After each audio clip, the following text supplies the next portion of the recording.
Hello and welcome back. I hope you're doing wonderfully well. And today I thought we'll do something about self care and how we can incorporate the wellness and the time for ourselves.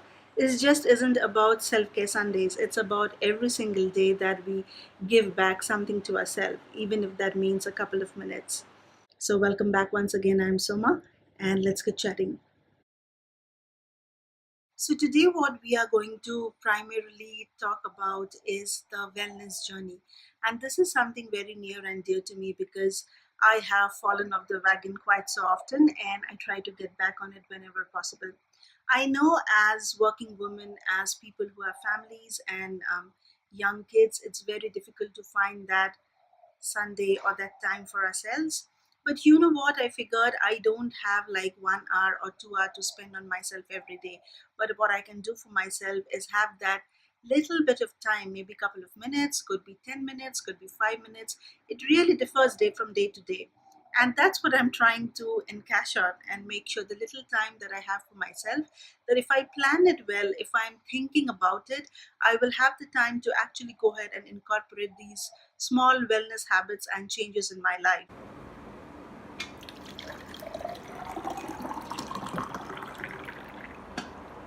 All right, so let's start with step number one. My step number one is the most basic of all.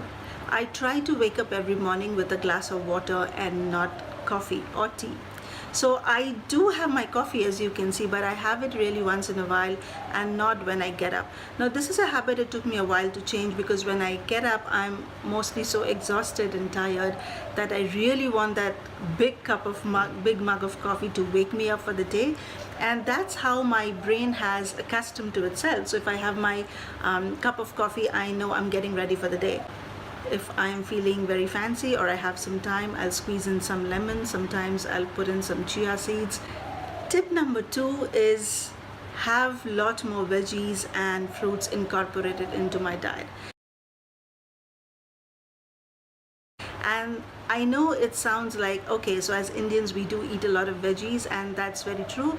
But I think it's also important that my morning does not start on an empty stomach, which is true for me most of the time. I usually start my day with an empty stomach, cup of coffee, and that's what keeps me going till like 12:30 in the noon. That's when I have my lunch. And I'm trying to change that, and I'm trying to have not cereal but like something fresh made. So if I am in a rush, I'll have just an egg and a side of veggies, and I'll chop up whatever is in the fridge. If it's some beans, I'll just boil some beans and then I'll have it with an egg. For incorporating more veggies, I sometimes will try to have some smoothies as well. And yes, I don't get time to chop and cut veggies every single day and make myself a fancy glass of smoothie. It doesn't happen. So what I'll do is on the weekend, I'll use the Ziplocs and I'll cut and keep them in my freezer. The other thing I'm trying to incorporate is bring in a lot of salads in my plate. And mostly for dinner, I'm trying to make it mandatory that it has to be salads. So it can be just grilled veggies, it can be sprouted salads, it can be simple lettuce, tomato, and onions with a side of dressing, homemade dressing, things like that.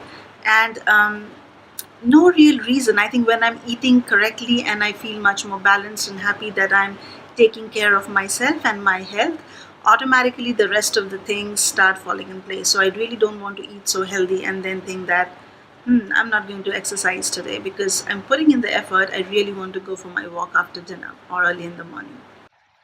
All right, the third change, and that's massive for me, is to exercise every day.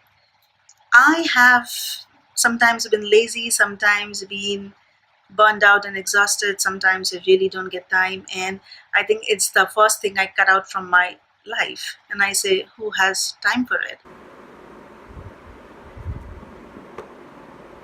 So I have tried different things. So initially, I used to use the office gym a lot.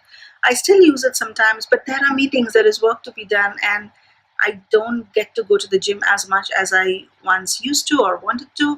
So I'm trying again different things, and I'm trying to go for a walk in the evenings when I come back from work. It's just a lazy stroll, not really power walking or anything, or I'll try to walk in the morning. But what I'm trying this time is so I don't get into the habit of failing over and over again is just doing the basics and making sure I don't feel like I don't want to do it. Because for me, the main mantra is that you have to do something that you enjoy because you're looking at the long term of your goals.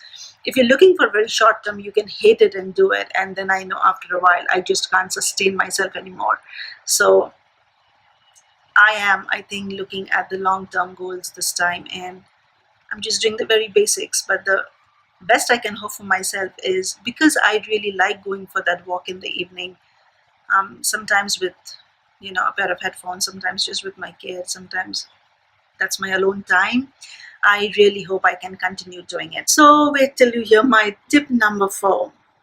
It's one of the most important things, costs you zero money, and it's something we all look forward to. Sleep. So yes, we don't get a lot of sleep. I chronically don't have under eye circles because I just don't have them. But most of the nights I'm so exhausted, all day or during every day. Um, I have a 4-year-old kid. I'm always running around, and there are days he's sick, like he just was like 2 days ago. And I was up all night, like literally more than 24 hours up and running. And you just have to get things done. You don't have much of a choice you're left with, and it burns you out completely. So when I get my days when I can sleep, and I will usually try to sleep in early so I have my 8 to 10 hours of sleep. And yeah, when the days I can, my only option out is I try to nap once a week in the afternoon, which is mostly either Saturday or Sunday. So today is Sunday when I'm filming this, which means I did nap yesterday because I'm filming right now while my kid is napping. So yeah, I do sleep in on either Saturday or Sunday, any of the days, for like 2 to 3 hours. I'll just shut everything out and I'll sleep. That's my only way to compensate. For the weekdays, I will try to be in bed by 11:30, and then wake up by 7:30. And I try to listen to my body when I'm completely burned out and exhausted. I will try to do my bare minimum, which I have to do, and then sort of try to rest a little bit, not go crazy with anything else. Um, and then that's what I do, sleep. Okay, so point number 5, and one of the most important things without which the rest of it doesn't matter, is keeping yourself in a positive state of mind. And when I say positive state of mind, it means that you have to be okay with yourself and your surrounding and your space.